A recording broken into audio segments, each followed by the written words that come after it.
আমি তোমার মা। না, তুমি আমার মা না, আমি আমার মায়ের কাছে থাকবো। বাহ, আমার স্বামীর সাথে সাথে আমার মেয়েটাকে বশ করে নিয়েছো। ও কাউকে বশ করেনি, ওর ভালোবাসাতে আমরা ওর বশ হয়েছি। একটা কথা কি জানো চাঁদনি, বনের পশুকে যদি একটা মানুষ ভালোবাসে না, সেই পশুটা তার প্রতি আকৃষ্ট হয়ে যায়। ঠিক সেরকমই আমরা ওর ভালোবাসা পেয়ে ওর প্রতি আকৃষ্ট হয়েছি।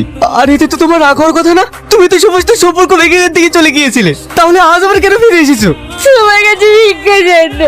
মানে নিজের আত্মহংকারে অন্ধ হয়ে আমি আমার আপনজনদেরকে হারিয়েছি। তোমাদের সবার ভালোবাসা থেকে বঞ্চিত হয়েছি। আমি বুঝতেই পারিনি ভালোবাসা আসলে কি। জীবনে আমি অনেক বড় ভুল করেছি। প্লিজ তুমি আমাকে ক্ষমা করে দাও, আমাকে এ বাড়ি থেকে তাড়িয়ে দিও না।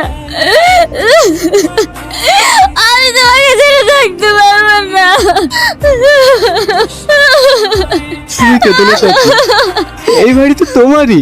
মানে জানো চাঁদনি, তোমাকে আমি খুব ভালোবাসি।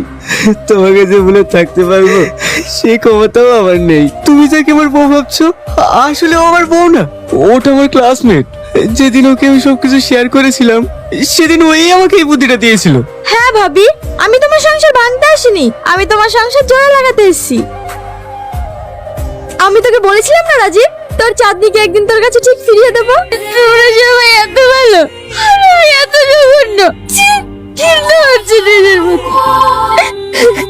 শিব আমাকে নিজের মেয়ের মতো করে ভালোবেসেছে। শিবাকে আমি কত টাকা দিয়ে কথা বলেছি। শিবা এসে ওটা আমি কোন মুখ দিয়ে দাঁড়াবো? মেয়ে যতই ভুল করুক, মাকে ক্ষমা না করে থাকতে পারে? কেঁদো না মা, কেঁদো না, শান্ত হও। তাহলে রাজীব, আমার ডিউটি শেষ, আমি আসি। মা, তুমি কোথায় যাচ্ছ? আমি তোমার মা না, আমি তোমার আন্টি। ওই যে তোমার আসল মা। যাও সোনা, তোমার মায়ের কাছে যাও। মা, তুমি আমাকে ওই আংটির মতো ভালোবাসবে তো? হ্যাঁ সোনা, আমি তোমাকে অনেক ভালোবাসবো।